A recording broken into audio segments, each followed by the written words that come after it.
Congressman Bernie Sanders, independent of Vermont. When you looked at the newspapers this morning and saw that the stories were saying that the trade status for China was going to pass today, did you believe them? No, I think it's very likely. Corporate America has been spending tens and tens of millions of dollars trying to get this passed. And when corporate America, which has contributed hundreds of millions of dollars to both political parties, speaks, most members of Congress, unfortunately, listen.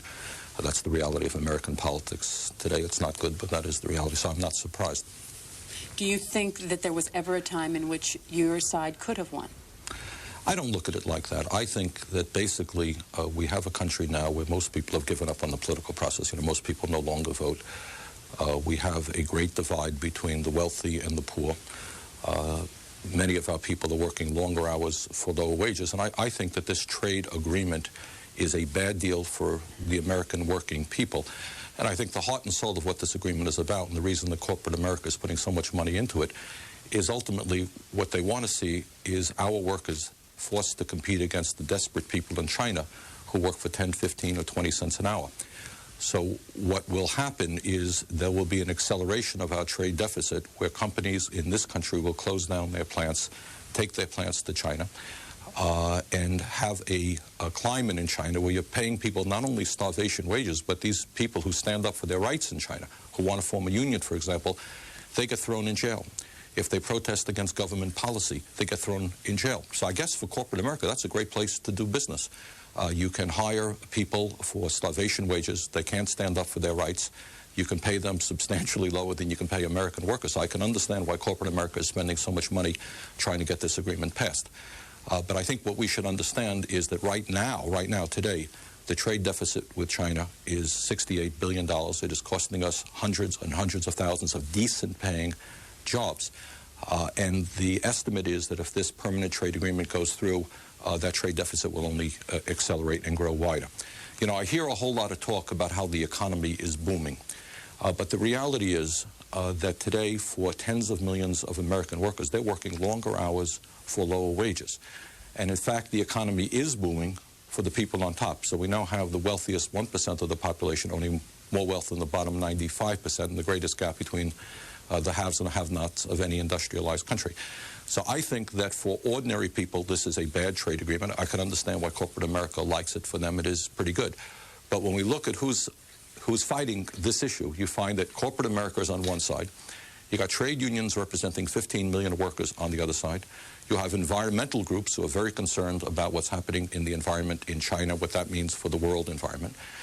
You have human rights groups and religious groups like the U.S. Conference of Catholic Bishops who are saying, how are we having a permanent trade agreement with a country that does not tolerate religious freedom, which throws Catholic bishops in jail, which has suppressed Tibet? Why should we give up our leverage of an annual review? You have veterans organizations like the American Legion, the VFW, and others who are concerned about issues of national security. And I think what all of them are saying is that we should not abandon the leverage that we now have with an annual review. So those are my thoughts. Phone lines again divided for and against this treaty, which comes up before the vote today. First call, Laurel, Maryland, for the treaty. Thank you. Congressman Sanders, I have three quick points, and I'd be interested in your response. The first one is, in terms of opposing the treaty, a lot of the opposition is targeting the oppression of human rights and so much mistreatment of the citizens within China, and yet the dissidents who are there, who are really the targets of that oppression, are the strongest advocates for the treaty. Another point that... Let me just respond briefly to that. That is not necessarily the truth. Most of, what are most of the dissidents? I have met with many dissidents who are strongly opposed to this treaty, who believe that by supporting this treaty, we're telling China, whose human rights record has deteriorated in recent years, that, hey, no problem, the United States doesn't care about that. I am sure that there are some dissidents who feel differently, but it would be wrong to say that most dissidents support the trade agreement. One follow-up. My second point is that Taiwan and certainly the leadership of Taiwan, who are the target of a lot of the geopolitical aggression of China, are strongly in support of the treaty, and that's another reason that's been cited. But let me. Well, now, let me answer. One second, sir. You made a point. As you may know, the papers reported a week or two ago that China told the newly elected president of Taiwan that if he did not support a one-China treaty, that, to paraphrase, war might be inevitable. Taiwan is sitting there next to a huge military power. And, you know, whatever they may say has to be placed within the context that they're under tremendous threat.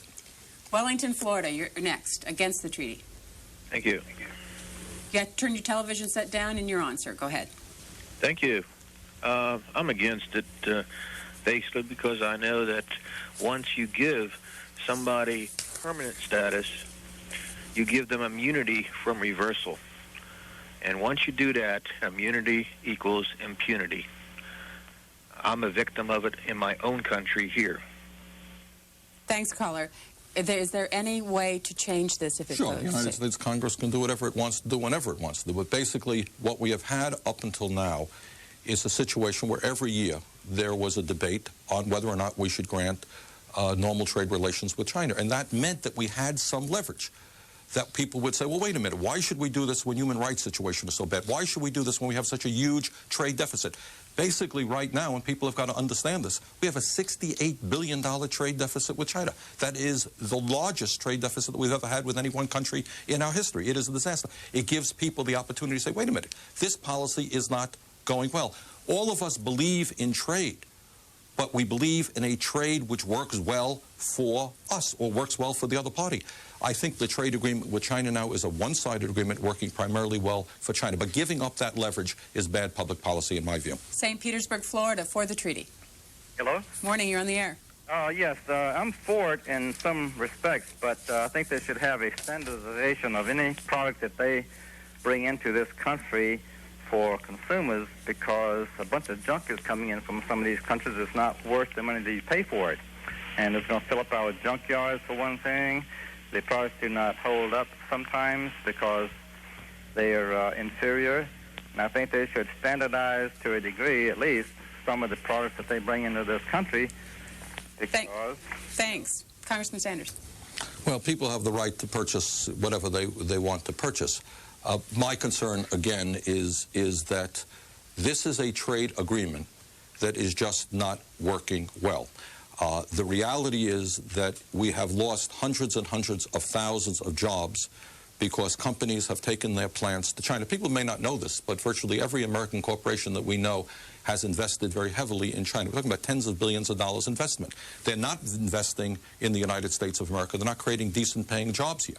And while unemployment in this country is low, the fact of the matter is, for high school graduates who used to have the opportunity to go out and get a job in a factory, they didn't become wealthy. It wasn't a great job, but you know what? They can make it into the middle class. Those people are now working in service industry jobs at significantly lower real wages than they would have made if they were working in manufacturing jobs. Those people are hurting. You may have known that recently the International Labor Organization pointed out that in the United States today, our workers are now working the longest hours of any working people in the world. People are working 50 or 60 hours a week. People are working 2 jobs, 3 jobs. Now, there are a lot of reasons for that, but one of the reasons is that we have a bad trade policy with China. We have a bad trade policy in general. We have lost hundreds of thousands of manufacturing jobs, and people now have got to work that much harder in order to keep their heads above water. Payne, Ohio, against the treaty. You're next. Yes. The idea of Tiananmen Square still lays heavy on my mind, you know. Why should we give trade to China when they run over these students like dogs, when they're in prison still? Why should we open up anything to them? Congressman. Well, I am not of the view that we want to isolate China from the rest of the world. I think we want to bring China into the world economy. We want them as somebody who we can relate to in peace, certainly not in war. But I think what we are voting on today is not whether China is a good nation or a bad nation, but whether this is a good trade agreement for the American people. And again, the gentleman talks about human rights. According to the U.S. State Department, human rights have deteriorated in China. They are worse than they used to be. And I think at least by having an annual review, what we can say to China is that if you want to export 40% of your product into the United States, we are concerned about human rights. We are concerned that when people try to form a union and stand up for their rights and raise their abysmally low wages, that they're not going to be thrown in jail. And we can talk to them about that. But if, in fact, we vote for this trade agreement today, all of that leverage is going to disappear, and I think that that is very unfortunate. Silver Spring, Texas, for the treaty. Go ahead, Silver Spring. Yes, I have one concern. A lot of the factors that he has mentioned I understand, but one is the effect on the small industry and small communities. It is very disruptive when the major or only industry in a small community does get moved. If there's some answer for that, then I would be much, much, much more positive about it. Well, you raise a good question, and the answer is no, of course there is not an answer for that. Yesterday, I was at a press conference with the International Association of Machinists, the Strong Trade Union, and a business group. But this was a different type of business group. This was a business group that invests in America. And what they are saying, these are smaller companies, not General Motors, smaller companies. And what they were saying is that they, right now, are often supplying product to the larger companies. They're suppliers. And what's happening now is that many of the suppliers are being cut off because the major corporations are now buying their supplies from companies doing business in China. And that means companies who are employing 300, 400, 500 workers are being shut down and jobs are being lost. And I want to reiterate this point again. We hear so much talk about the booming economy. Today, there are tens of millions of Americans working longer hours for low wages. Yes, the economy is booming for the CEOs of the large corporations who make 400 times more than their workers. But this trade agreement is not good for the average American. Otter Tail, Minnesota, against the treaty. Good morning. Morning. First of all, I'd like to thank the congressman for telling the truth. I was hoping I'd been able to get on and talk to the Republican congressman from California. You're right, sir. You're telling the truth. They really don't care about the poor people in China, just like they don't care about the poor people of America. All this wealth, who's getting this wealth? They talk about building a stronger defense for America. All that money is going to go to build missiles and tanks and airplanes, and yet we've got the men and women of the armed services that are living on food stamps. So where's all this wealth going to? We're sending all this money to the moon. We got poor people. We got older people that can't even buy prescription drugs. Where's all this wealth? Who's getting it? Minnesota, thanks. Well, I mean, the caller raises an important point in that a lot of wealth is being created in this country, but it's not going to the middle class and it's not going to working people. He talked about working conditions in China. A gentleman named Charlie Kernigan, you may know, is with the National Labor Committee, I think in New York City, and he just recently came back from China.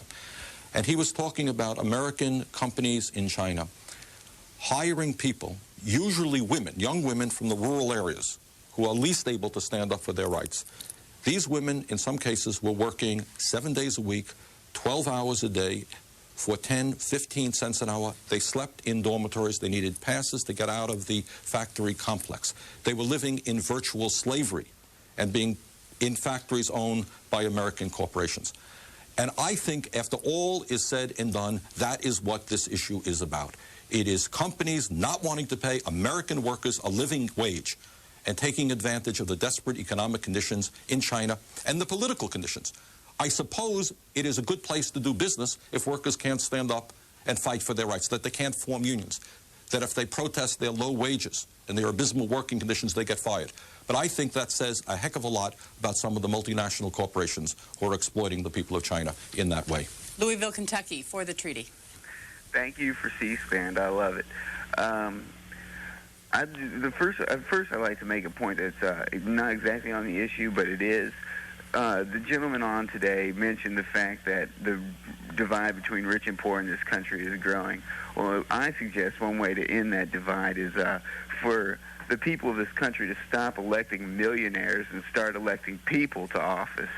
And on the issue of China trade, please, sir, try and amend today to the bill resolution that would call for a minimum wage for American companies in China that export products to our country. Thank you, and I'll wait for your response.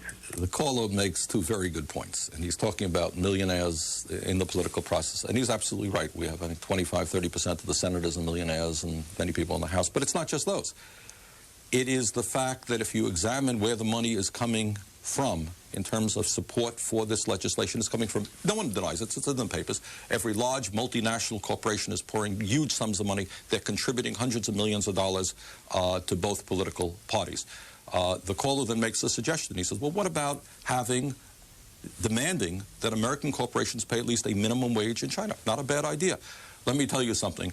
The corporations who are supporting this piece of legislation would not accept that for 1 second. They don't even accept international inspection of the horrendous working conditions that exist in China. But the caller makes a good point. But, my friend, if you are for this treaty, you're making a mistake. The people who really want this treaty would not accept that for 1 second. There will not be amendments allowed on the floor of the House today. There has been some discussion about this Helsinki-type commission, and that will be part of the bill today. What do you think of that? Not much. I think what is going on right now is some members of Congress who, in their heart, I think, know that they're doing the wrong thing by voting for this bill. They need what is called a fig leaf. So they can go back home and they say, oh, my goodness, there's a commission that's going to look at this. This commission is not going to be worth the paper that it is written on, in my view. Piggott, Arkansas, against the treaty. Hello. You're on the air. Go ahead. Turn your television set down, please, or off, sir. Yes. Thanks. Good morning. Morning. I have one question and one comment.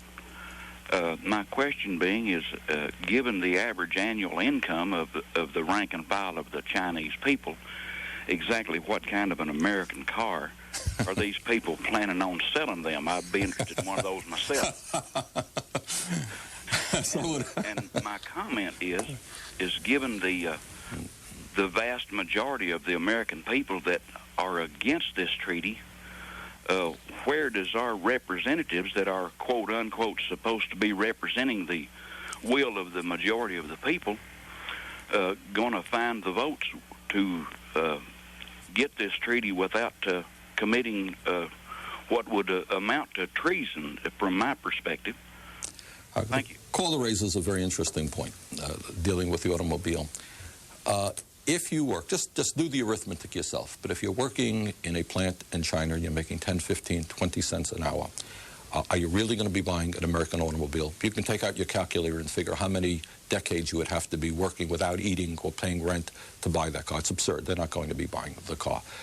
What this is about is not selling product to the Chinese people. That's not what this is about.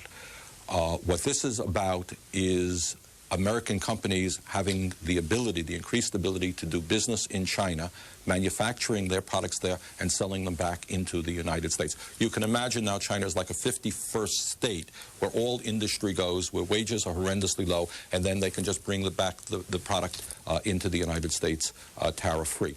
The second point that the gentleman makes, and that is, first point is a very important point that I would hope that the viewers would think about it. The second point is that in terms of if the American people are against this agreement, why are members of Congress voting for it? And it gets back really to the need for campaign finance reform. As I mentioned at the beginning of this program, what is very frightening to me, and I think should be for all of us, is that in the last election, 64% of the American people did not vote. Young people don't vote, poor people don't vote, many working people don't vote. And at the same time, big money contributes hundreds of millions of dollars to both political parties. And that is the reality of American politics today, that the voice of the average working person, that person who's working 50, 60 hours a week, working 2 jobs, working 3 jobs, they're not standing up. They're not calling my office and saying, Bernie, I want you to vote for that treaty. What is going on now is the big money interests are putting ads on television. They give campaign contributions all over the place. They are lobbying all over the place. And that is why this treaty will fail. And I think the result of it will be a greater demoralization on the part of the American people to the political process, because they're going to ask the same question that that gentleman asked: who is representing the average person? Rockville, Maryland, for the treaty. Hello. Can you hear me? Yes, go ahead. Oh, good morning. Good morning. One thing that I wanted to say is we're encouraging American businesses to invest in the market there. And while I understand all the arguments, you should keep reviewing it every year, and I might have leaned that way a little bit myself until recently. I thought about it and talked about it with other people, heard other people's views. And one thing that was really compelling me was saying we can't really ask, companies to go and invest over there to try while we're trying to work with China to get them to change, but put our businesses in a position where the carpet can be yanked out from them any time, and they could possibly, I would think, for example, have the Chinese government decide, well, we're going to nationalize what that company has over here to retaliate against America. That would hurt our economy, our country, and I think would hurt theirs too, because it would our ability to move ahead and have change. Congressman? Well, I would suggest that this treaty doesn't have much to do with that. If China, with or without a permanent agreement, wanted to nationalize a company, they could do that. I don't think that they do. I think they want to encourage American investments. So I would not say that is a major issue. But what the caller might be interested in know, and some of the taxpayers might be interested in know, they'll be happy to know that their tax dollars in various types of government programs goes to make sure that if that happens, as taxpayers, we will reimburse and provide insurance for those companies that were negatively impacted by not only Chinese policy, but the policies of other foreign government. Once again, the gentleman says, well, this might be deleterious to the needs of large American corporations. Well, it may be. But some of us in Congress think that our function in life is not just to represent large multinational corporations. We think our function is to represent the average American. Mount Airy, Maryland, against the treaty. Good morning. Morning. Morning, Mr. Sanders. Good morning. I'm very happy to see you up there. Thank you. I am totally against this treaty. My father worked for the CIA for 30 years. And before he died, one of the things he said to me was that the government of this United States, he died with a broken heart, because he said the government of the United States is now being run by multi-corporations.